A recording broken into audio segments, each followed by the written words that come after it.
Levi's or Wranglers, which a lot of people are wearing today. I mean jeans with a G. The building blocks of DNA. That which defines our traits. What makes us tick. Mutual self-help housing is part of our DNA. And there is a dominant gene within the structure of the sequence that is in all of us who embrace the program and make it our life's work. For some of us, the gene remains recessive for a time, but it eventually becomes as dominant as any life force we possess. For me, the moment the gene became dominant was in the 1990s. I had been running the self-help program at Self-Help Enterprises for about 7 years or so, and I've been doing it pretty well, I thought. Every day I was busy with the work of supervising staff, counting EUs, addressing the inevitable problems that building groups encounter, dealing with USDA, and all the rest. We had found a good site, a building site in Livingston, a small farm worker town in Merced County, where many of the local working poor worked at places like Gallo Farms, Gallo Vineyards, or Foster Farms. The site was already zoned and mapped, and we were buying the third and fourth phases in a partially built and occupied subdivision. Some of the homes in the first phase were a bit larger than those we intended to build. Several had swimming pools and other move-up amenities. Not so in the second phase that was already also built, which were more modest in nature, and that's where our homes were going to border. But you know the story. When word got out that affordable housing would be built in the third phase, a neighborhood freakout ensued. The only approval we actually needed was an architectural review. Our homes were required to be comparable in look and materials to the other phases. The precedent had already been set with the approval of the second phase, so we knew we had good legal standing, but nonetheless, the public process was daunting. When the night of the public hearing at the City Council came, over 300 people attended, with at least 50 folks who were from the existing neighborhood. One by one, they described how the city needed to protect their property values, that people on welfare would invade their neighborhood, that the police protection would need to be heightened, etc., blah, blah, blah. When I spoke first on behalf of the project, I focused on the issues of legality and fairness involved, which kind of ticked off most of the neighbors. There were a few shouts and taunts, because NIMBYs, as we know, hate logic. Finally, a series of families came up to speak mostly in Spanish about their desire to own a home. One man was especially eloquent. He was in his mid-50s. He turned directly to face the concerned neighbors of the crowd, and he said, "You know me. I'm the janitor at the grammar school. I take care of your children every day, making sure things are clean. You trust me with their safety every day. I just can't understand why you don't want me to live near you. I will be a good neighbor. Please do not destroy my dream to become a homeowner. I just want to be your neighbor." I was struck in that moment by the simple eloquence of his plea, the strength of his conviction, the sureness of his message, the courage it took him to address that crowd. And at that moment I knew that I had to commit myself fully to these great families that asked only for the chance to build their own home. How could I give it less than my best? It's in our DNA, this self-help gene. And like all genes, they have been with us since the beginning. In the early 1960s, a group of great folks in Tulare County in California started to put into practice this simple concept of self-help, founded on a tradition of barn raising and hard work and self-sacrifice. We're lucky enough to have here among us one of those hardy souls, Ralph Rosedale, one of the initial incorporators of self-help enterprises in 1965. Ralph, would you stand up and take a bow?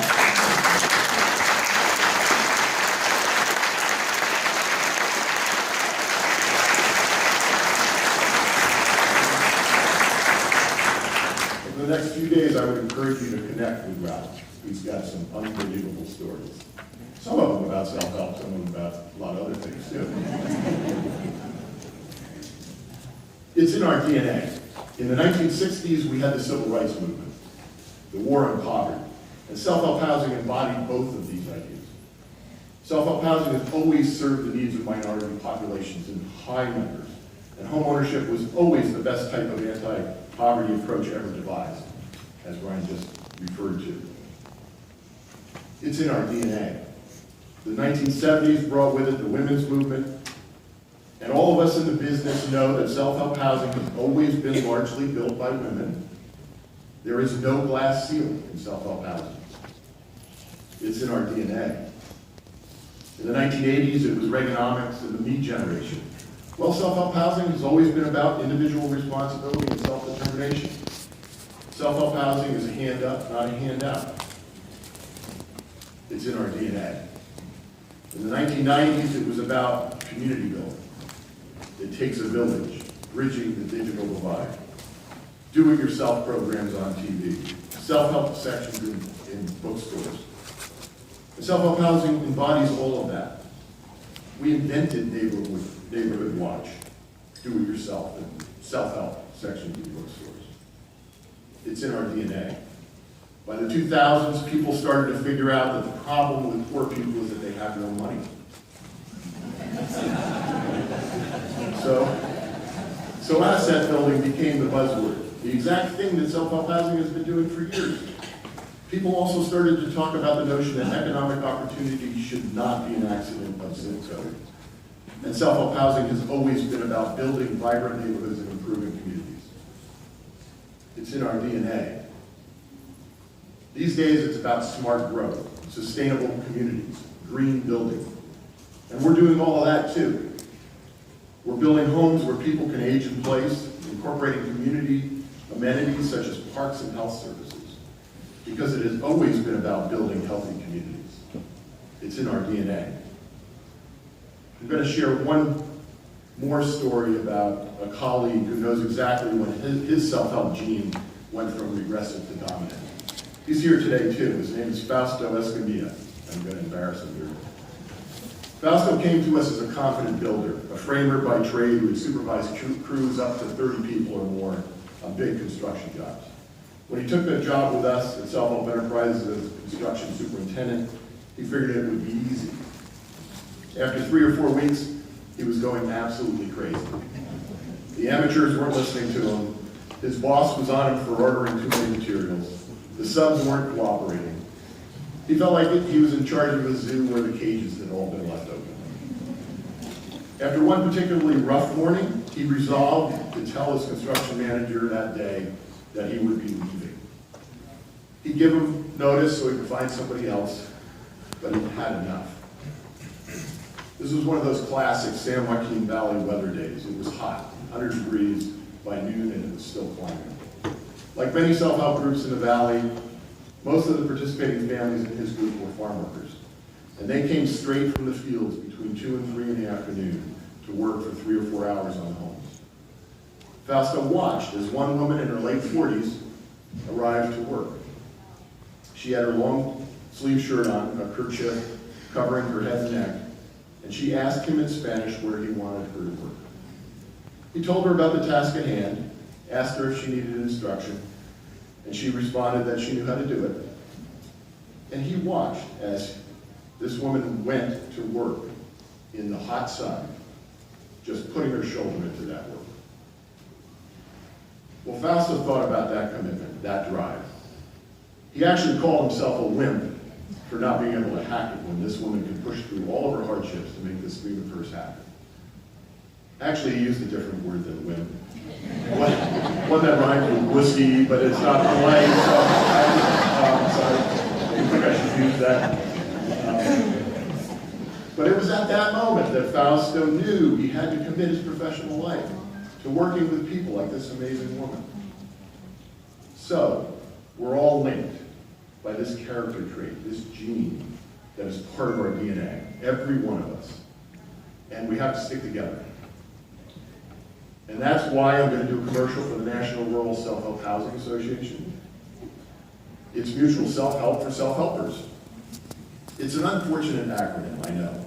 As a young staffer at Self-Help Enterprises, the great Bob Marshall, who was our long-term executive director at the time, asked me to work on drafting bylaws for a new advocacy organization for self-help housing nationally. When I protested a bit about the problem with the acronym NRSHHA becoming inertia, which of course means literally from the Latin, idle or sluggish, I thought we should drop the R, right? Just drop the R and then it won't be inertia. But Bob said it had to have rural in the name, so inertia it was.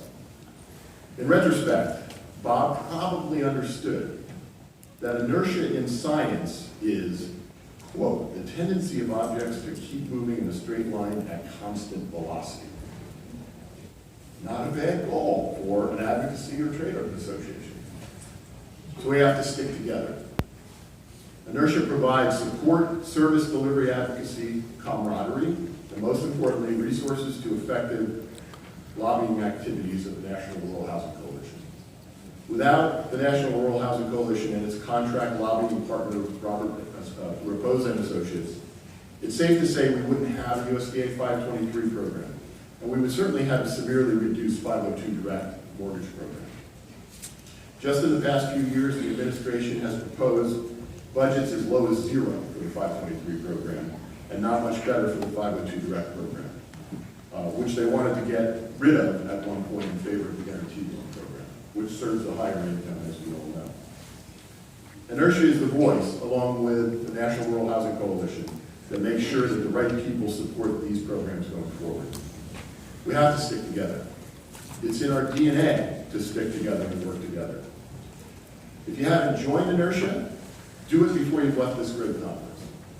If you're a member, find a way to become more involved. Many of the members made extra contributions over the past 2 years to pay the increased costs of lobbying by Raposa and Associates in critical funding years. And this year we're selling t-shirts and commemorative posters. So stop by the booth while you're here. When this conference was put together, around the 50-year, 50,000 home theme, as well as events around the country, there was a discussion at Inertia about how to identify who has the 50,000th home. Where is it? Well, we all agreed that it made sense that everyone is building the 50,000th home. That's what mutual self-help is about. After all, it's in our DNA. Thank you very much.